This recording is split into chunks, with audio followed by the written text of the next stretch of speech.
let's turn our attention to the man of the hour, Judge Strine. So my name's Travis Wofford, and I'm a partner in the corporate department at Baker Botts. My practice focuses on M&A, shareholder engagement, and corporate advisory work. Judge Strine has been at this for quite a while as the most recent past Chief Justice of the Delaware Supreme Court. As Manny mentioned, he's now of counsel at a good friend of the firm, Wachtell, and Judge Strine previously before that was Chancellor and Vice Chancellor. He also lectures at Harvard and UPenn, so I'm sure it's going to be an excellent and exciting lecture here for us. Hopefully we'll keep it more conversational. So again, please do feel free to submit questions as we go along. I guess, Judge, maybe the best place to start, as Manny mentioned, there was that letter that Larry Fink sent out, where basically he reaffirmed that climate risk is investment risk. They asked companies to disclose a plan for how their business model will be compatible with a net zero economy and the like. We're going to have the chair of SASB speak later on actual disclosure regimes, but I think it would be helpful for our audience to get a better understanding from a Delaware law perspective. How does ESG really play into their fiduciary duties? What's their obligation? Is this just a business judgment rule and go forward, or where do you see the compatibility of stakeholder considerations and what a lot of people assume is their duty to just maximize shareholder wealth? Well, I think, and I'm really glad to be with you, Travis. I mean, and with a forum sponsored by your excellent firm and the NACD, both of which have been leaders in corporate governance and on the cutting edge. So it's a pleasure to be with you all and with directors who are, in the trenches at a very difficult time. I think you put your finger on one of the things that boards are struggling with, which is where to situate this newfound thing they call ESG. I actually call it EESG, and we'll talk about that because I think employees should not be buried in the S, and I think it's better for boards. And I think I'll give you some tips on that for boards to be out front on that, and the fact that we weren't hurt us in the pandemic. But if you think about what this is all about, right, this flows out of the formerly CSR, right, which was corporate social responsibility. There have been buzzwords over the years.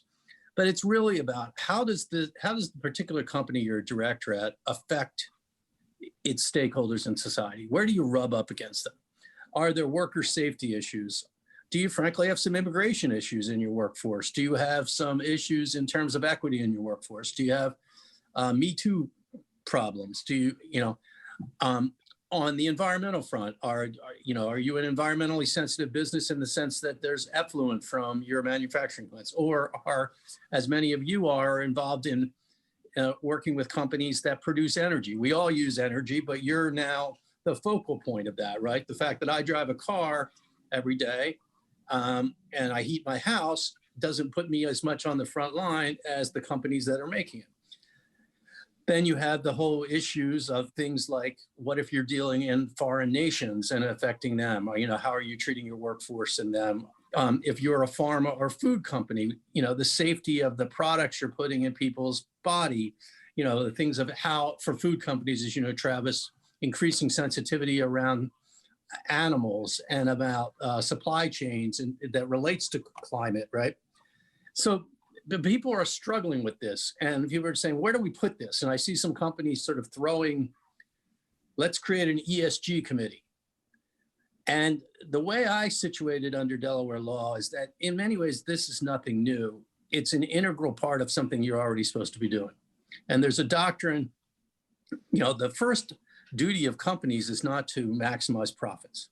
People forget that. Your charter from society is that you can do lawful business by lawful means.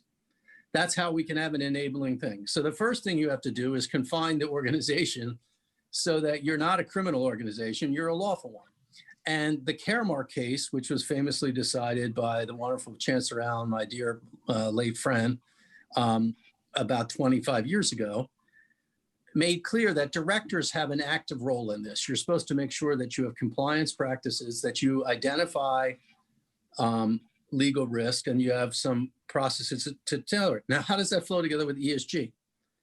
Society is pretty smart, right? If you're an energy company, my sense is the EPA and the Department of Interior might have something to do with regulating you. If you're a pharma company or a food company, the FDA does. That in workforce issues, OSHA is involved, right? And so a lot of times society has identified the ways in which companies rub up against consumers or workers, and there's a system of laws to address them. What is EESG about? Well, it's the idea that, frankly, you ought to be maybe perhaps not just hit the legal minimum, but be even better in terms of your respect that you show towards your customers or towards society. And here's how they relate together. Are you going to do the E in environmental, Travis, by having an ESG committee that's separate from a committee of the board if you're an environmentally sensitive company that deals with the core environmental risk of the business? You're going to separate them? Or are you going to have, and for example, in employee issues, if they're in the S or they're in their own E, are you going to have a separate ESG committee that deals with them in that thing, and then you're going to have the compliance issues dealt with somewhere else? If you're a company that has cybersecurity issues, so what I'm saying to you all is, if you think in a business-like way about your duties under Delaware law and about ESG, then you'll be able to reduce stress for yourself and be much more effective. And what you want to do is say, what are the basket of issues where we have legal compliance risks? Because that also helps you to not miss anything, right? You've got to cover what society wants you to do, but then what are the higher goals we set? And let's align them and allocate them across the committee structure, frankly, like you do at management, right? I bet you at your companies, you have somebody who's an HR specialist, but I bet many of your boards don't spend much time with that person. And so we'll get into it, but one of my ideas is take all your human resources issues, your worker pay issues, pay equity, how you treat your contractors, Me Too, anti-discrimination, DEI policies, and group them and frankly, align them with the committee that deals with compensation and essentially have a workforce committee. Then you have a situation, for example, where people are thinking about the culture of the company, how you use your pay structure to incentivize everybody. You're situating executive pay within the context of an overall pay plan, and you're giving more time for those HR people to report directly to a committee of the board. And similarly, creating a core risk committee, if you're an energy company to deal with energy space, if you're a pharma company with deal those, and allocate the key issues to them and not put everything in audit. And I think if you do that, Travis, and you take the elements of the ESG and you line them with the comparable elements of compliance, here's the common sense intuition, right? If you keep an eye on the legal bottom line, that's going to help you not miss any risk. If you're trying through ESG to give you a margin where you're actually doing better than the legal minimum, it's going to help you at least meet the legal minimum. And because you're aligning everything and not doing it in a duplicative way and integrating it, you're going to be much more efficient, not drive yourselves crazy as a board, and you're going to align with the way your management team does it, and you're going to help your employees. And then finally, on this metrics thing, you'll be able to line the metrics up, attend to them by the committees, and use them as a decision-making thing. And I think you'll be in much better situated to anticipate the demands on you, to address them adroitly, and frankly, address them before they get in the newspaper. So one of the things you talked about was, there's a lot to unpack there. There are so many good ideas. One was the kind of the compensation committee and moving that. And we've seen this in actually a lot of the companies that we're advising right now that are trying to figure out where to place some of these responsibilities. And one of the not conflicts, but one of the frictions that comes with that is some of these committees are more independent from management than others might. Yes. And the compensation committee is a great example of one of those. Whereas a CEO may want to really focus on, well, these are the employees that are under my charge, and I'm wanting to have more control over what their pay looks like, what, from a pay equity perspective, and Right. just from an incentive, an incentive compensation and the like. Moving that to a compensation committee may, to some extent, kind of remove some of that direct control. Well, I don't want to remove.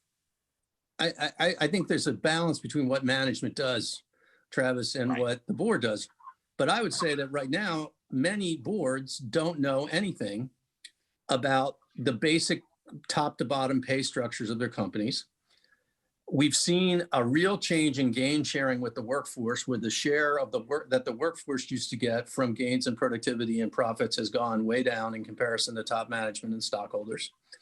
I think in some ways, because boards have been under pressure, but also because they've not really been given the information. I think there's a level of detail at which is appropriate for the board. But for example, I've suggested getting information by like quartile. Who are the people in our bottom quartile? What do they tend to make? What is the median wage? What is the middle quartile?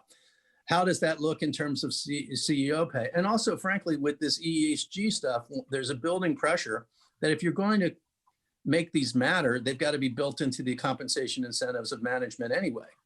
And so, and also the pressure on contracted workers. You have companies that may be talking a good game about living wage, but have 3,000 or 4,000 contracted employees who basically work for them all the time, who aren't subject to the same things.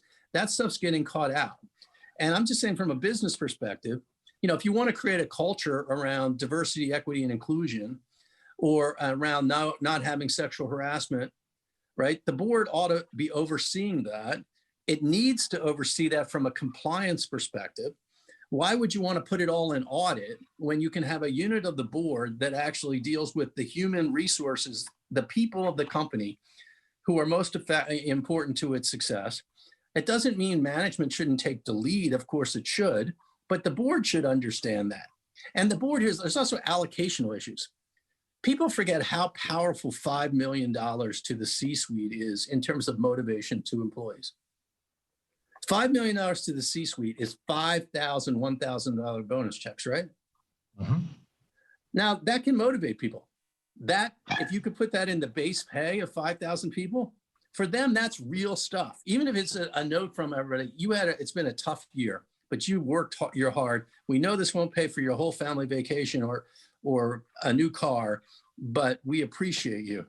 How much more motivation do you get out of that as compared to another dollop of creme fraiche for the C-suite, right? And I think that is an allocational decision boards haven't made, and your directors. And when there's criticism about spiraling CEO pay and stagnating worker pay, it's not just the CEOs who are the subject of the attention. So I think that the CEOs ought to be accountable for bringing a pay plan that maximizes the productivity of the workforce in a fair way, and also meets society's, frankly, long overdue expectations that we're going to again include, workers more in the blessings of our capitalist system.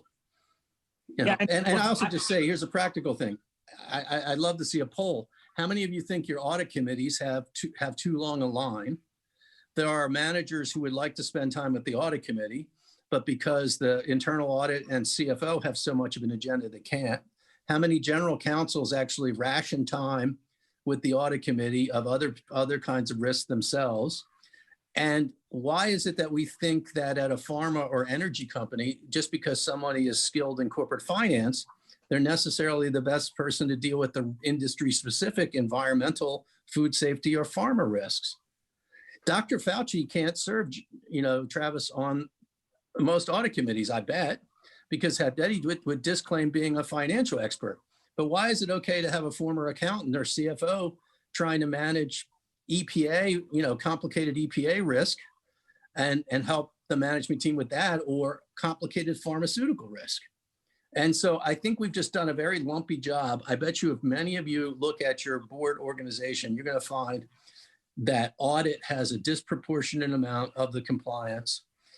and that the related compliance functions are not allocated to committees that have other jurisdiction that's relevant, that doesn't use the talent of the board as well as it should, doesn't give organs of the board as much time with other key managers of the company. And so I think you end up driving yourself crazy. And some of this also is some of your best directors, as we know, Travis, are audit committee directors, but they're control freaks. And I mean, I love them. No, I mean, they are among your best directors, but many of them have to, you have to say, look, you can, I think the audit committee should be involved in the overall approval of the compliance plan. I believe in cross-fertilization of ideas, but I do think people say, well, allocate it to the whole board. Well, the reality is if you don't have a committee allocated to it, it says something about the priority. That's just the way the timing is. And so I'm just saying, spread the load. Don't separate related functions. Don't just throw in an ESG committee. Take the time to exhale, think about it, and I think you'll have a lot of power. And it'll also help you populate the board, because I think you'll be identifying, you know, what kind of talent we need, and then maybe having a committee structure where somebody who's an FDA expert or an environmental expert feels comfortable being on a really core industry specific compliance committee, where they might not be comfortable being on audit. Audit's going to do a better job because they got plenty to do in any public company. And you also on the comp committee, there are the ability to get some people who can help you in those areas who may not have those other experiences. And I'll say you one thing, there's pressure to diversify boards along racial and gender lines. In areas like supply chain, logistics, cybersecurity, HR, the military, public service, university communities have done a better job of diversifying their management ranks than the private sector. By looking at some of those talent areas, Travis, that are a little bit non-corporate finance, right? You're going to be able to find some people like you have a bird colonel in the military. They have just managed people. They have managed all those kinds of risks. And you're probably going to be able to find some highly qualified people who really bring muscle to the board, but who are more diverse, not just in their skills, but frankly, in meeting the racial and gender equity challenge that a lot of you face. I think one of the things that has become very apparent with these, not just the ESG focus, but the greater focus on kind of Caremark and compliance responsibilities, is that the board, it almost seems like their job is much more involved than it was in the 1990s. Yes. There are just a lot more responsibilities on them. Do you think that the courts also kind of see that, or is it much more? I hope so. I mean, I think in Delaware we do a better job, but I can't say it's perfect. And there's a bad, you know, I go back, I'm a child of the 70s, you know, like whenever you have the reflex, most of you have, like, what decade are you in? And I'm either like in the 70s or the 90s for some reason, but there was that bad disco song, More, More, More. And that's what we've done with I think it was the Andrea True connection. You can Google it while you're listening, gang, that's what we've done in corporate governance. And I've always wanted to do a thing where we took a budget of director hours. And I actually think this could be a powerful thing at your companies. Like, how much time do you really think is reasonable for your independent directors to spend time? Let's map out our schedule for the year, including reading time. And let's figure out what's the first priorities in that. And one of the problems, as you know, Travis, is that all the legal checklists, they don't add up. They don't necessarily align with what's most important. There isn't like a legal mandate to make sure you have a fundamentally sound business strategy, that you make sure that your management is ethical, that there's been a succession plan in place. But there are checklists for all kinds of things. Part of what I'm saying about how you think about organizing the board, it allows you to use this limited time you have more effectively. Because I don't mean to be very compliance oriented here. What I'm saying, in fact, I mean, I think compliance is important, but what I'm saying is, if you're a pharmaceutical company, you probably want a committee of the board that's interacting with management about the industry specific challenges you face, right? And that should be your compliance issue, but it's also, what risks do we face? What is our new product lines, right? What are the things we're doing? And have a committee of the board. I think in most places we should have a workforce kind of committee that along the lines we talk about, an audit committee to deal with financial risk, and then, Travis, to your point, a committee that is really shaped around the industry itself, but that covers the key compliance and ESG things in there in the course of interacting with management regularly about strategy and stuff, because they're not disconnected, as you know. I mean, some of the things about how you deal with challenges are very related to ESG. I'm sure your energy directors, right? How do we get from where we are now in a society where, you know, my wife's son got the car out. Now it's a hybrid, but she's going to gas up. There aren't a lot of electric things around here. We have an electric thing, and my boys have an electric hybrid. I keep saying, will you plug it in? Well, Dad, there's none on campus. Then plug it in. You know, we use gas. You're in companies where you can make money with gas. How do you transition? Can every company do that? So discussing ESG in a company like that, Travis, I don't really think is different from your central business challenge of how do we move to being a viable company.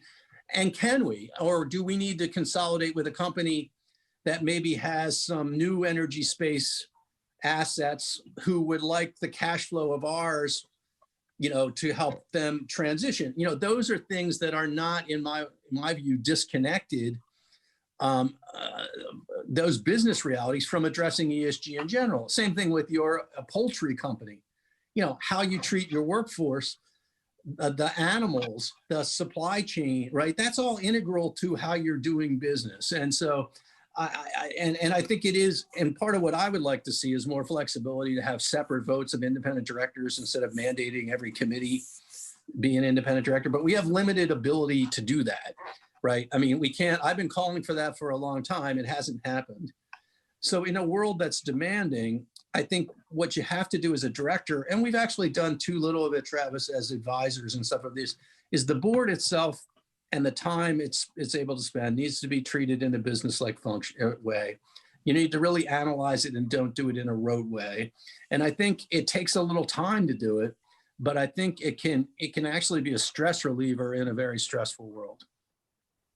So two things that you hit on that I want us to cover. The first is, okay, so where you allocate these responsibilities kind of shows priority, and particularly with kind of, you know, the Section 220 claims and how people have used those in order to defend themselves by showing a record of what they've done or otherwise. Do you have any tips for the directors from your view and from what you had seen, and I guess more importantly, not seen in some of the cases, where they should focus on, you know, documenting what they do, understanding how the use of their board portal might be viewed by a plaintiff and the like, as they're going about meeting their obligations? No, I think it's a very important thing, and I've been wondering whether the Zoom world has made it better or worse, because what the challenge you face, for example, I have a few tips for directors. One, don't get bull rushed. Have protocols in place with management about the period of time before a meeting in which documents will come in. And unless the subject of the documents is extremely important, it shouldn't be coming in really within 96 hours of a board meeting. If it's a really important document, then you are entitled to and should insist upon having it in a printed out form if you wish. You need to train yourself in these board portals. It is just like a data room and due diligence in M&A. You know, you can tell, the plaintiff's lawyers can tell how much time you have spent in these portals. If directors are told that they only get read-only access, that makes you look like an untrusted fiduciary in your short pants when you're on the stand. And you shouldn't be treated like that. I don't know about you, but complex documents, I like to tab them up and highlight them. I can work pretty well on a document online, but it's not the same. And tabs out to the side help me go back and remember what I do. And I think, you know, one of the things that's concerned about, I'm not as facile with technology, Travis, as I would like to be. I use it all the time, but like, I'm so glad you did Zoom today. I've got some box from Harvard. They sent me this thing because I'm supposed to help somebody at Harvard, and I've got this tech box that I'm supposed to do something I don't want to do from that. And a lot of you are, you know, board portals maybe aren't your most natural forte. and making sure that you're really trained in it, and making sure that the entire board is trained in it. Because here's the thing, there's a risk to you if you do your job, but the others aren't. That's a risk. We talked about diversity of skills. Part of what the collaborative notion is that if Leo's supposed to cover, be the more the one who knows that kind of risk. If Leo's not reading, and you may not capture it. And so having real training about these portals, making sure that you're treated like an adult, and insisting on red lines. Like if you're seeing banker presentations that are insist on a red line, insist on actual being the changes. It's difficult to read the same kind of formatted document with the same vibrancy every time. So make sure that's done. Make sure that, I'm not necessarily a big fan of long form minutes, Travis, but if it's a special committee or investigation, then, one of the things I've said that boards could have is a policy, say generally we do short form minutes that document the what that we do and when we did it, who voted for what. We can deviate from that. But you often find, actually I've seen this where you have a tax minute that you're presented and it goes on for 3 pages because the tax lawyers have presented this canned minute. And then the special committee, there's 2 paragraphs, little succinct ones. And on the stand, the director's going, but we spent 3 hours on these. Well, why is the minute 2 paragraphs and the other one's 3 pages? Well, I kind of got as a judge, I get this. This was the advisors, but not everybody does, or not everybody remembering things. And the one time I know that you all read, even if you're not readers, is before your deposition. And so if everybody kind of, if the advisor presentations are there in order, they cover the material, things you covered, you get credit for that. You get credit under the business judgment rule. So insisting on that, taking it seriously, but it has to be a joint endeavor with management.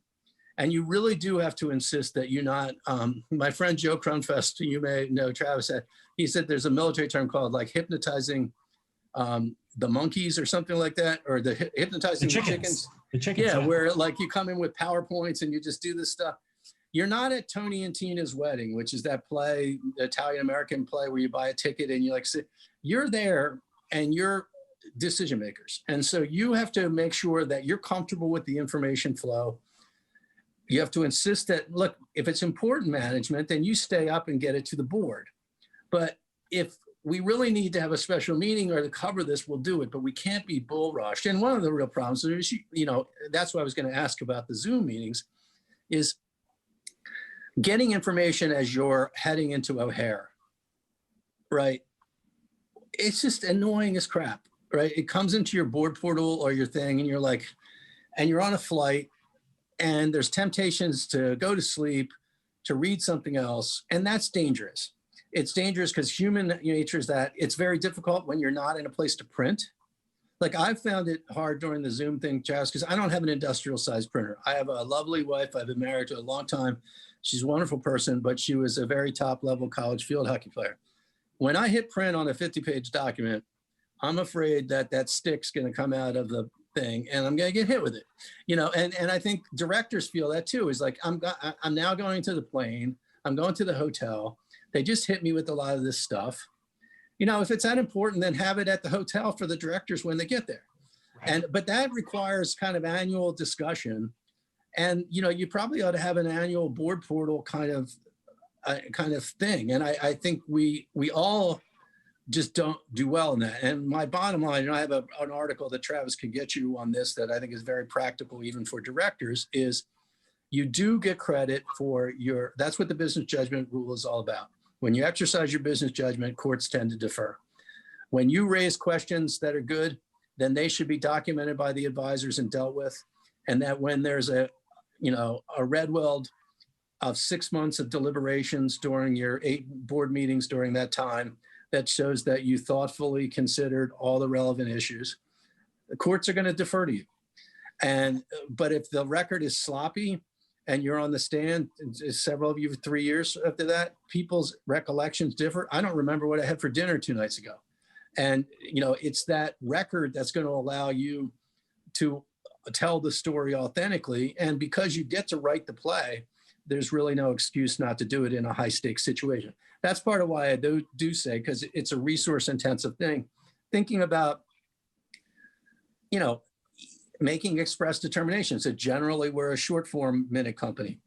But when you create that special committee, say because it's a special committee, we are going to focus on this. We're going to a long form minute process for that. You know, then of course that makes total sense, right? Because you bring in Baker and Botts or Wachtell Lipton together to deal with a high salient situation. When it's just your ordinary thing, you wouldn't want to spend those extra resources on it. And so, you know, the stakes do kind of matter in terms of sizing it. So. And look, even for the table stakes compliance issues, you know, one of the things I think that was pointed out in the Marchand Bluebell cases, they just didn't even discuss food safety in an ice cream company. It just wasn't even there. So right, and that's what important. And I know, like I was joking with Travis that everybody in Texas really loves their Bluebell ice cream because even if it's a risk of death, it's apparently tasty enough to eat. But, you know, they would have probably, if they had even a board reporting protocol, right, Travis, in that case where there had been a requirement for food safety. And I think what was important about that was, you know, when you make ice cream and that's your only business line, you know, the safety of the product for your customers is pretty critical, right? It's like if you're an energy company and you don't have, you know, environmental protocols in terms of things, it's pretty difficult to justify. And so, you know, courts, I think, are pretty reasonable in what they expect. The liability standard and the compliance area is very hard for plaintiffs to meet. But the public embarrassment factor, and also nobody wants to hurt anybody. You know, I mean, a family company, respected family company that makes a great product. I mean, I'm sure that it's hurtful all the time, the notion that somehow someone got harmed, you know, because they ate something that's supposed to be a source of joy, you know. And so you as directors, a lot of you take pride in what you do. You don't want to be the subject, or your company's the subject of some controversy over causing harm to a community in which you operate or a customer. But the thoughtfulness with which you talk about as a board and insist on management giving you information that you can work with is important. And I would also say there's a mirror test you have to do every year when you're on a board. Right. You know, am I still fresh? How really independent of, you know, I'm 8 years, I'm still independent of the management team. You know, maybe I need to do on a different board or a different role or a committee, because you do have to bring energy. And so one of my tips once in a while, Travis, is even if you've got longstanding advisors, once in a while, getting a look from a professor or another firm, you know, chill the nervous, you know, ness of your existing advisors, but saying, you know, maybe we need a risk overview from somebody else, or, you know, just to wake us up, and even just shake yourself up, because sometimes when you do something so long, it's harder to bring the same diligence to reading and to asking questions, because you figure I kind of got it, you know. And you talked about kind of directors and composition of the board. So I think in the past, you've told the joke that one of your classes, it was a corporate governance problem that the students were having a really hard time with. And you said, well, don't worry, the answer to every corporate governance problem under Delaware law is have an independent director. Yeah, not just Delaware law, it's been under federal law. And unfortunately, I think we've run out of that. I mean, I think, you know, I actually believe that we fetishized independence too much. Mm-hmm. I think that some of you are on boards and you probably like some gray directors, in the sense that not just gray hair, but in the sense of people who are more active in the industry. I think it's the exchange rules even more than Delaware, Travis, that make that hard, because you have that classification, right? Binary, independent, non-independent.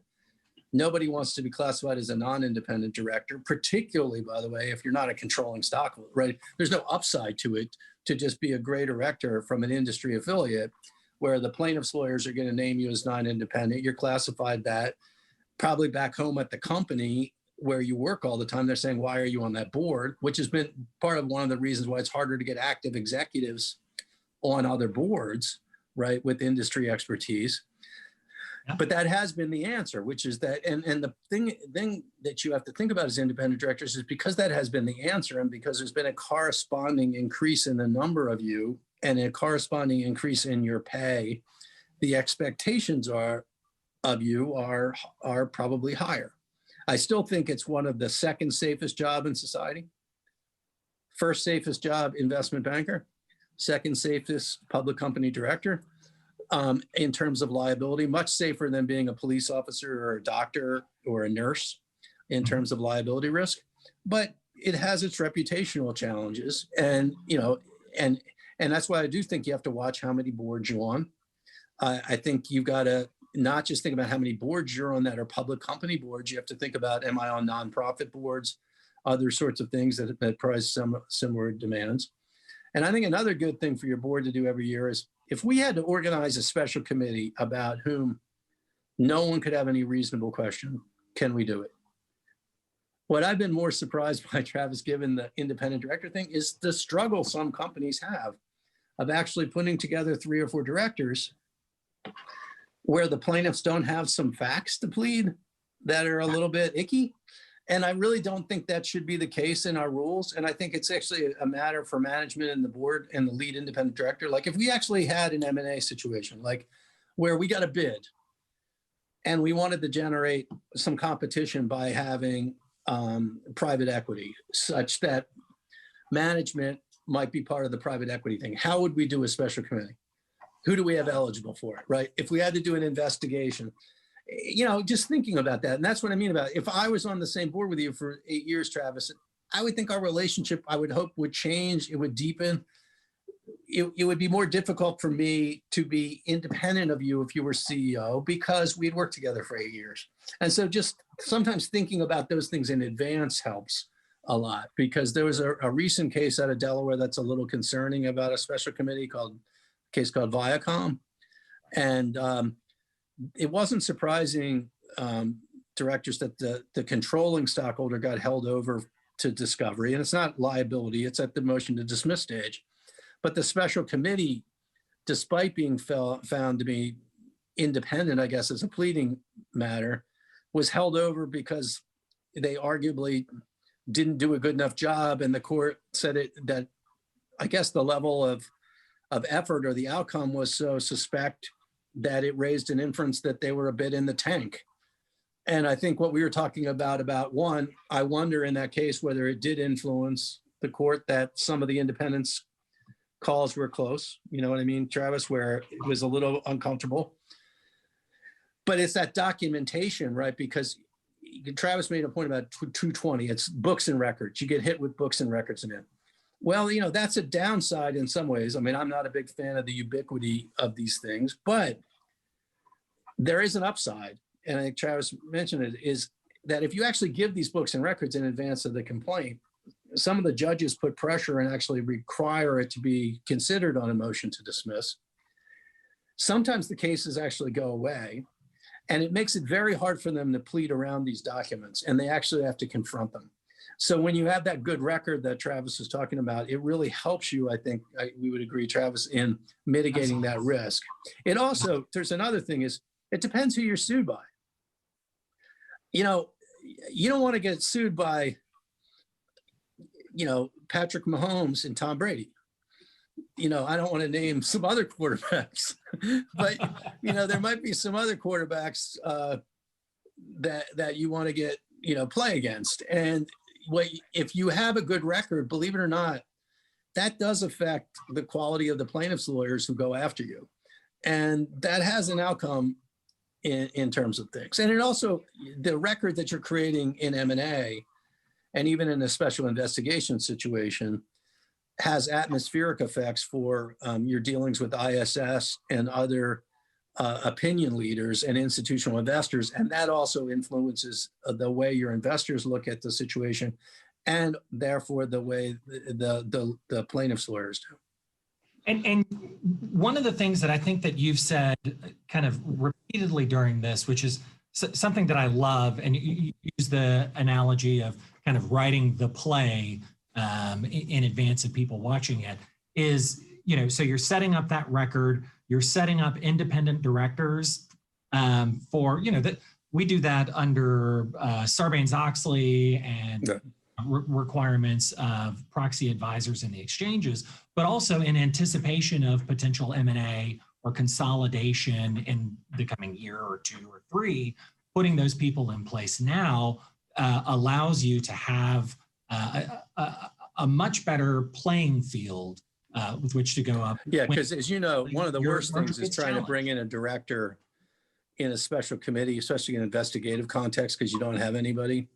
And I mean, the other thing I want to say is your mindset. It's not, you're writing an authentic play. And one of the things I would encourage you to do is remember, if your management team, one, have protocols about when they can consider go privates, you should have a protocol with the board, with the management, and you should hear about it first. They shouldn't be able to talk to single private equity firms or make arrangements. There should be competition within private equity, and the board should insist on that. Realize that when management proposes a conflict transaction, you're not their buddy, and they've changed the dynamic, not you. They've changed the dynamic, not you. If anybody has changed the etiquette, it's them. You are entitled to the company's advisors for the company, not for management. You should have protocols of that in advance. If there's a go private and Baker and Botts and Wachtell are the company's lawyers, they're the company's lawyers. Management can get their own lawyers. The best team of advisors should be available for the independent directors. It looks really bad when the historical financial and legal advisors to the company end up on the side of management, because independent directors, as you know, Travis, their traditional source of information is management. Right. And then if you've disabled, and it doesn't mean you may still get special counsel, but the company advisor should be there available for the independent directors at all time, even if you get special counsel. Never economize on the quality of your counsel. I'm a big sports fan, so I used to talk about Ralph Sampson and Muggsy Bogues, but now I'll talk, you talk about in the NBA, who's the great player on Toronto, little guy. They won the championship with him. But he's still there. But you wouldn't want a guy who's like 5'8" playing against Kevin Durant.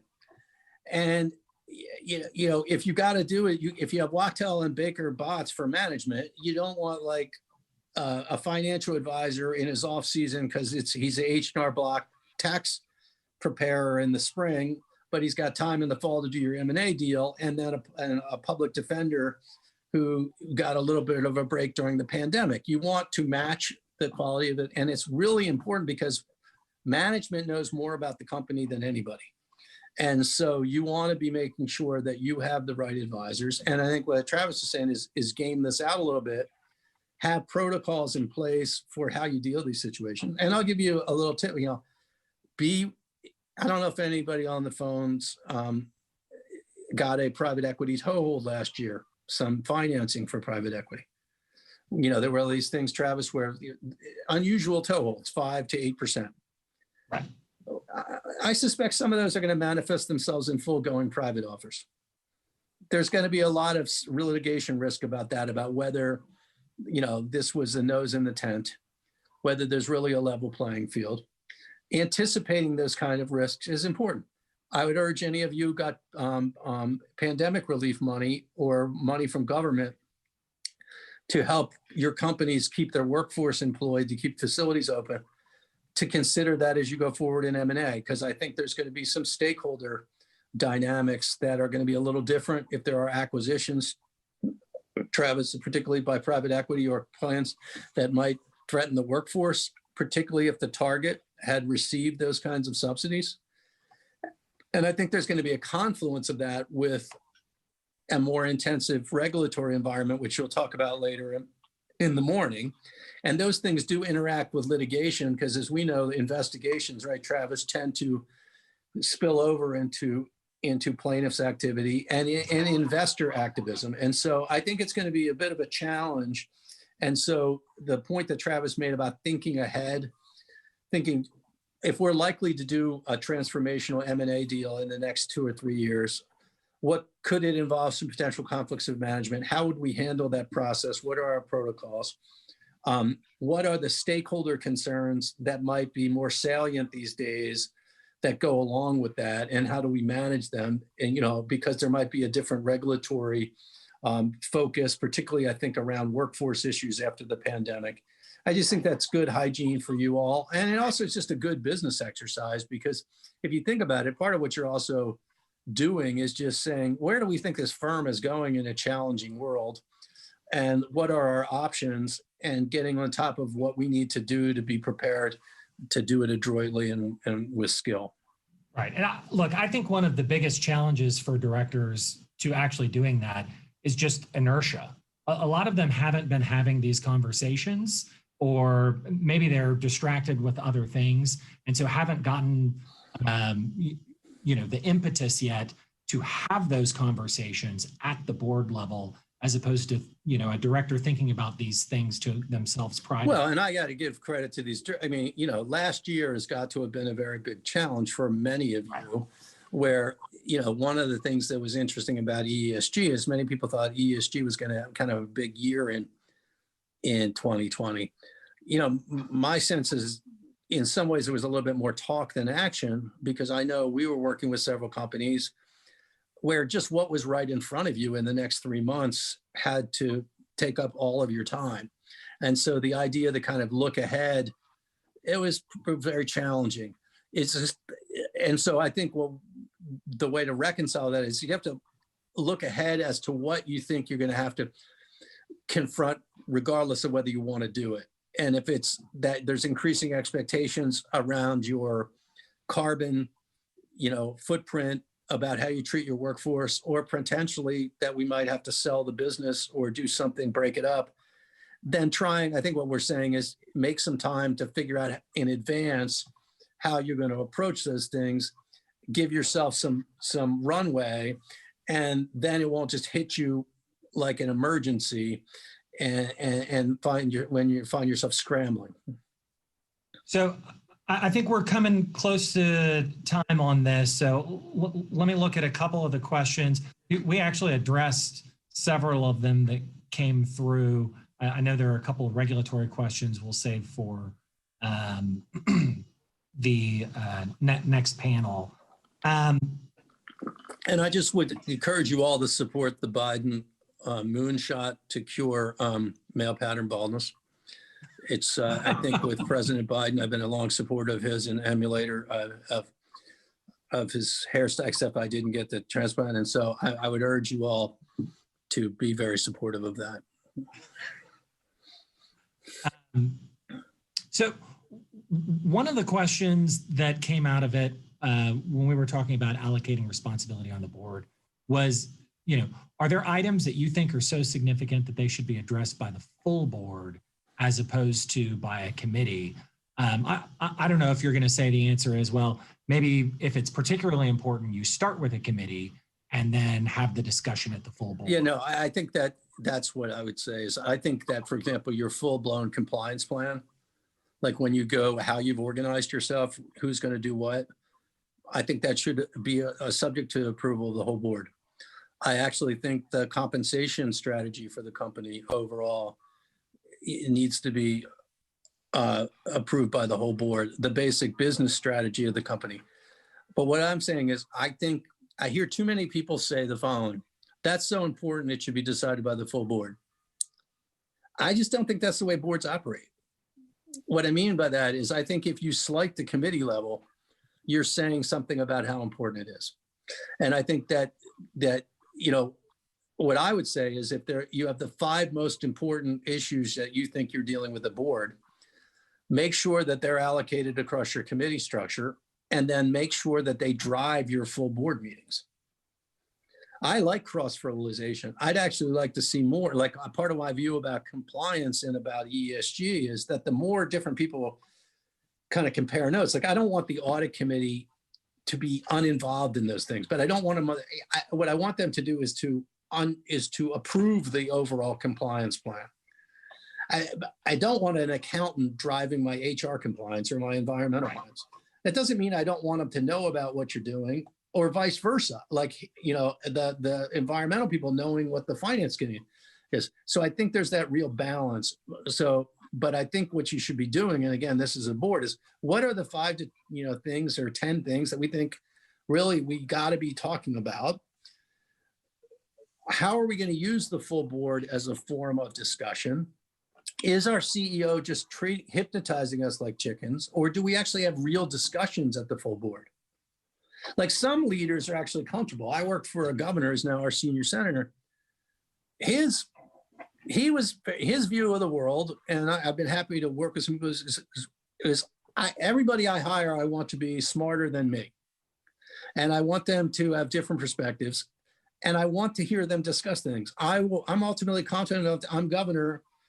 I've been very successful. I've never lost an election, never been embarrassed. I'll make the final decision, but I kind of want input. And the only way I get input is to have a real discussion. I think too many of these board meetings are massive checklist items. And here's another tip. When do your independent directors meet alone? I had a great presentation on Out the Guy, but the guy's an independent director, but he used to be a CEO. And he said, when I was a CEO, I always would put the independent directors only meeting right as the last thing, because they'd all be looking at the watch to go to the airport. As an independent director, I insist that it's the first thing. So I think you all have a role in that, and the balance between the committees and how you do that is, has to change by industry. But I think what you want to do, and this relates with the information reporting protocols, if you get checklist items in advance and you get the things and you can actually deliver, you can cover a lot of those quickly and then spend time really discussing it. But it says something about management. And the other thing is I would be looking for a meaningful role from other people than the CEO. I think part of what I'm saying about committees is you get to know other members of management. And that's a window into the company. It also is a window into the CEO about how comfortable that person is with other strong players, or whether he just wants a bunch of yes people. And so I think, it's also very helpful in successionship planning. And I'm finding, I get nervous when people who are smarter than me are listening to me talk, particularly because I can't see them and I'm looking at myself. But if you've been on a board for 5 years and with the same CEO, and there's not a designated successor, then the CEO is failing in a fundamental part of his role or her role, because part of their job is to build the bench. And it's always amazing to me to see people who've been a CEO for 10 years and there's no qualified successor who works for them. Well, what does that say about them? Because they can quit at any time. They can get hit by a bus. Hit by a bus. Yeah. Right. They never get near buses, but they can get hit by them. Well, Judge, thank you so much for your time. Really appreciate it. I think this has been helpful for the audience, for myself. It's just been a real treat.